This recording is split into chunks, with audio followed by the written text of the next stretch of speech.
కొత్తొక వింత పాతొక రోత ఉంటుంది. మనం ఎక్కడి నుంచి వచ్చాం, ఎలా వచ్చాం, ఏం జరుగుతోంది అన్నది సమీక్షించుకోవాలి. ఎవరి మాయలోనో పడిపోతే పడిన కష్టం, జరిగినటువంటి లాభం వృధా అయిపోతుంది. తెలుగుదేశం పార్టీ ఆలోచించుకోవాల్సిందే. ఒకసారి గుర్తుకు తెచ్చుకోండి, 2019లో ఓటమి తర్వాత దాదాపు 2-3 సంవత్సరాల పాటు చివరికి కరోనా టైం కావచ్చు, ఆ తర్వాతన స్థానిక సంస్థల ఎన్నికల సందర్భంలో కావచ్చు, పోటీలు చేయడానికి కూడా మనుషులు దొరకని పరిస్థితి. మళ్ళీ ఊపు ఏదైనా వచ్చింది అంటే ఏదైతే ఆ స్థానిక సంస్థల ఎన్నికల సందర్భంలో వైఎస్ఆర్ కాంగ్రెస్ పార్టీ ఓ పక్కన సంక్షేమ పథకాలు ఇచ్చుకుంటూ ఫస్ట్ ఏడాది, రెండో ఏడాది కరోనా టైంలో అన్ని సంక్షేమ పథకాలు ఇచ్చి అంత చేసిన వైసీపీ మీద ఒక నెగిటివ్ ప్రారంభం కావడానికి కారణమైంది స్థానిక సంస్థల ఎన్నికలు. అరాచకపు ప్రవృత్తి పోషించారు అంటూ. ఎందుకు అంటే ఇష్టం వచ్చినట్టు అన్నీ కూడా అంటే సామదాన భేద దండోపాయాలు ఉపయోగించి చివరికి ఏకగ్రీవాలు విపరీతంగా చేసేసుకున్నారు.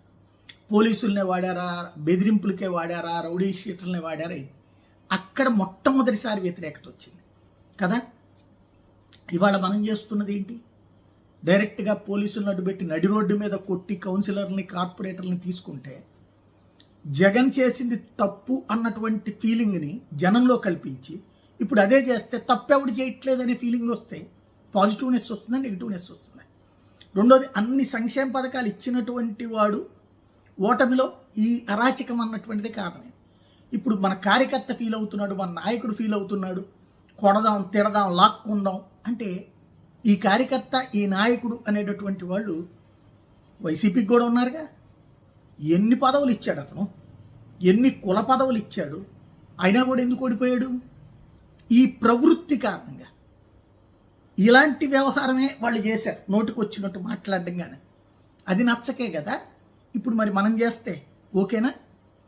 అతని మీదన ఏ ముద్ర అయితే ఉందో ఆ ముద్రను చెరిపేస్తున్నాం కదా, అంతకంటే ఎక్కువ మాట్లాడుతున్నాం కదా, అప్పుడు కరెక్ట్ అవుతుందా? అతను దుర్వినియోగం చేశాడన్న దానికంటే ఎక్కువ దుర్వినియోగం చేస్తున్నాం కదా, కరెక్ట్ అవుతుందా? అతను ఇంకా ఉద్యోగులలో ఏదో జీతాలు ఇట్లాంటి విషయాలకు పోయాడు, కానీ ఉద్యోగుల్ని జైళ్లలో పెట్టించడం, ఉద్యోగుల మీద కేసులు పెట్టించడం, ఉద్యోగుల్ని వేధించడం అన్నటువంటిది ఈ చట్టపరంగా వేధించడం జరగల. ఏదో ఆ నాయకులు కొంతమంది కావాలని మాట్లాడినటువంటి ఒక 2-3 నాయకులకి లేదా ఒకళ్ళిద్దరు అధికారులకు సంబంధించి ఇప్పుడు ఎంతమంది వీఆర్లో ఉన్నారు, ఎంతమంది ఎస్ఐలు వీఆర్లో ఉన్నారు, ఎంతమంది సిఐలు వీఆర్లో ఉన్నారు, ఎంతమంది డిఎస్పీలు వీఆర్లో ఉన్నారు, ఎంతమంది ఐఏఎస్లు, ఐపీఎస్లు సైడ్ లైన్లో పెట్టబడి ఉన్నారు, ఎంతమంది వేధింపులకు గురవుతున్నారు. అది యాక్సెప్ట్ అవుతుందా? అది జెన్యూన్ అవుతుందా? వాళ్ళందరూ రేపు సంతోషపడతారా? పర్లేదులేండి, రేపు పొద్దున మనం ఇట్లాగా అనుభవించడం తప్పేం లేదు, అద్భుతమైన పాలన అనుకుంటారా? అదే సందర్భంలో 5 లక్షల మంది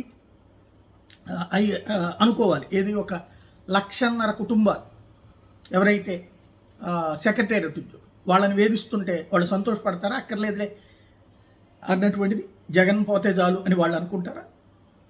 దాదాపు 2.5 లక్షల మంది వాలంటీర్లను తీసేసాం. ఆ 2.5 లక్షల కుటుంబాలు పర్లేదు, జగన్ వల్ల అరాచకం జరిగింది, మనకు కేవలం 5,000 రూపాయలు ఇచ్చాడు, ఇవాళ ఉద్యోగమే లేకపోయినా పర్లేదు అనుకుంటారా వాళ్ళందరూ? అంటే శత్రువుల్ని పెంచుకుంటున్నాం, నెగిటివ్ని క్రియేట్ చేసుకుంటున్నాం. ఇది ఒక్కసారి మనస్ఫూర్తిగా ఆలోచించుకుంటే బెటర్. లేదు ఇదే దూరం కరెక్ట్ అనుకుంటే వాళ్ళ ఇష్టం.